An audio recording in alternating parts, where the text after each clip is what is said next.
ओम गणेशाय नमः। ओम नमः शिवाय। मैं निखिल ज्योतिषाचार्य आप सभी का मेरे चैनल पर पुनः स्वागत करता हूं। आशा करता हूं आप सभी स्वस्थ होंगे। महादेव की कृपा आप सभी पर सदैव बनी रहे। ये वीडियो मेष यानी कि एरीज के लिए बहुत महत्वपूर्ण है, क्योंकि ये वीडियो है आने वाले सप्ताह यानी कि 14 अगस्त 2023 से 20 अगस्त 2023 तक के साप्ताहिक राशिफल के बारे में। मेरा साप्ताहिक राशिफल चंद्रमा की गति पर आधारित होता है। चंद्रमा नवग्रहों में से सबसे तेज भागते हैं, 2.25 से 2.5 दिन में राशि परिवर्तन कर लेते हैं। तो स्वाभाविक है कि पूरे हफ्ते में अलग अलग भावों में जाएंगे, अलग अलग राशियों में जाएंगे, अलग अलग ग्रहों से संबंध बनाएंगे। इन सब चीज़ों का आपके जीवन पर क्या प्रभाव रह सकता है, यही आधार होता है मेरे साप्ताहिक राशिफल का। लग्न राशि चंद्र राशि से अलग अलग राशिफल नहीं बन सकते हैं। आपके ऊपर आप कहाँ से ऑब्जर्व करना चाहते हैं। मेरा व्यक्तिगत मानना यह है कि यदि आपको अपना लग्न कन्फर्म है, अपनी लग्न राशि पता है, तो वहाँ से देखिए। नहीं पता तो चंद्र राशि से भी गाइडेंस के लिए देख सकते हैं।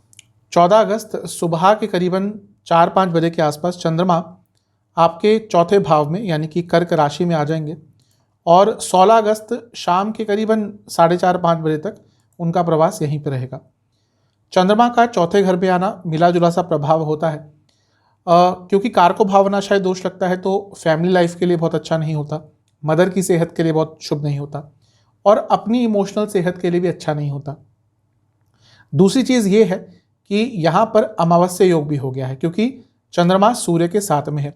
अब ये अमावस्या योग का चौथे घर में पड़ना, दूसरा वक्री और पतित शुक्र के साथ पड़ना, यानी कि घर में थोड़ी सी प्रॉब्लम आ सकती है, घर में थोड़े लड़ाई झगड़े हो सकते हैं और घर की महिला सदस्य जो हैं उनकी तबीयत थोड़ी खराब हो सकती है।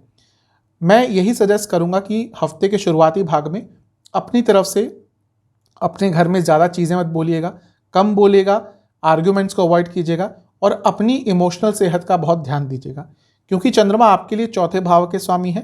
चौथे भाव में आते हैं तो राजयोग अवश्य बनाते हैं, लेकिन अभी जो स्थिति है, क्योंकि अमावस भी है, एक पतित ग्रह शुक्र भी साथ में है, तो ये स्थिति बहुत अच्छी नहीं दिख रही। इतने सारे ग्रहों का जमावड़ा चौथे भाव में, उसके ऊपर से अमावस्या योग, अपने फैमिली लाइफ पर आपको हफ्ते के शुरुआती भाग में बहुत ज़्यादा ध्यान अवश्य देना है। लग्न के स्वामी यानी कि मंगल से भी 12वें में है, तो खर्चे भी थोड़े से आपके बढ़ सकते हैं। नवांसा कुंडली बता रही है कि धन का आपको अवश्य लाभ हो सकता है, लेकिन खर्चों पर नियंत्रण अवश्य रखना पड़ेगा।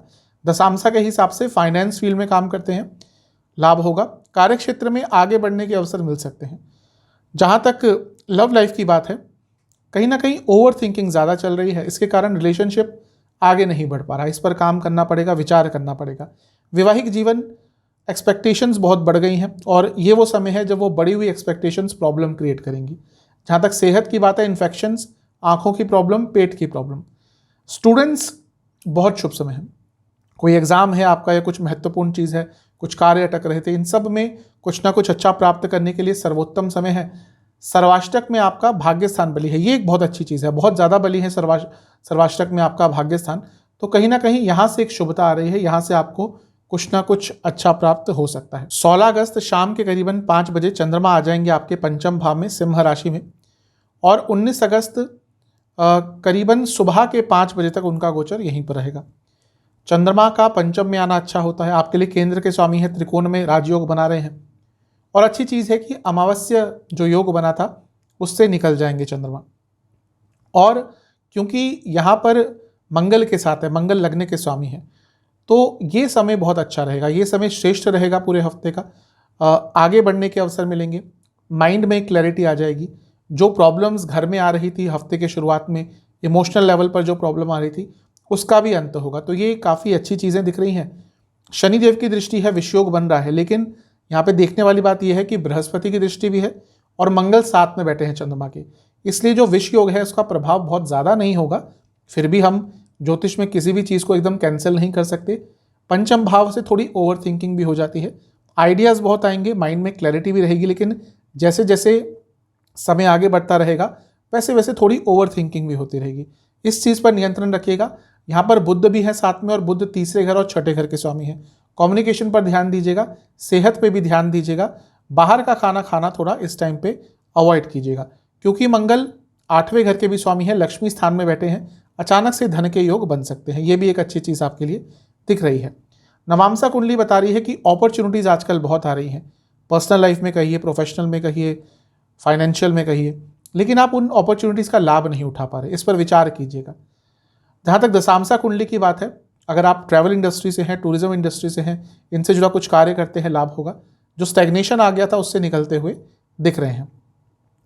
लव लाइफ अच्छी दिख रही है। अगर कुछ प्रॉब्लम्स आ रही थी पिछले कुछ हफ्तों से, महीनों से, तो ये वो समय है जब उनको सॉल्व किया जा सकता है आराम से।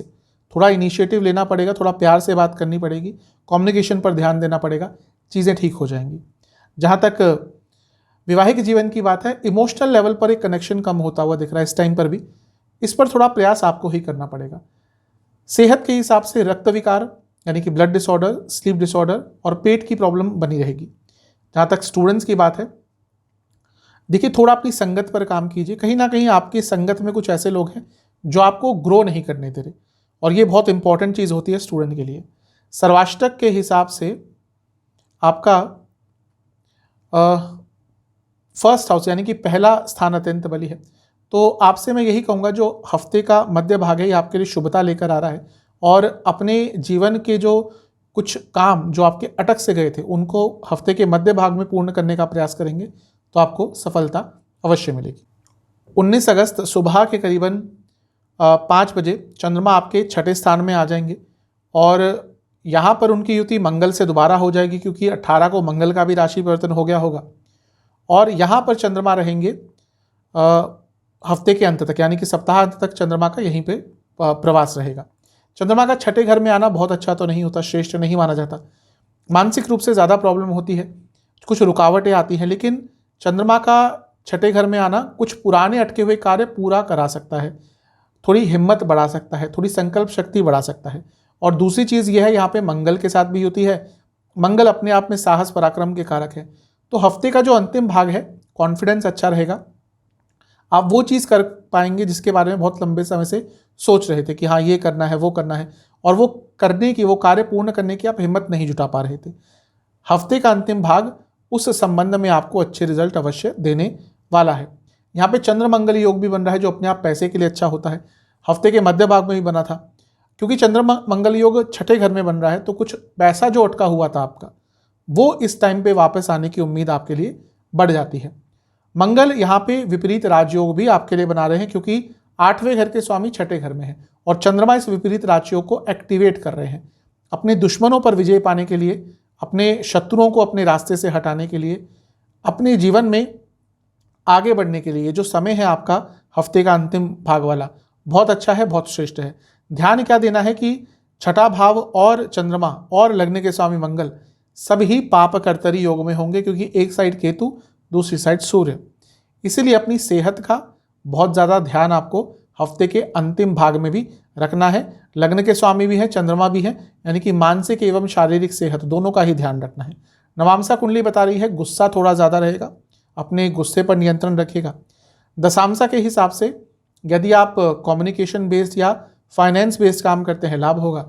जहाँ तक लव लाइफ की बात है, सब कुछ ठीक है, लेकिन ज़्यादा बातचीत करने का मन नहीं करेगा, और ऐसा सबके साथ कभी कभी होता है। इस समय को आराम से गुजर जाने दीजिएगा। वैवाहिक जीवन में थोड़ी सी अनबन हो सकती है, आपके लाइफ पार्टनर की तबीयत भी बिगड़ सकती है। जहाँ तक सेहत की बात है, गले की प्रॉब्लम और किडनी संबंधित कोई प्रॉब्लम है तो परेशानी बढ़ेगी। स्टूडेंट्स के लिए सब ठीक है, लेकिन लेजीनेस बहुत रहेगी।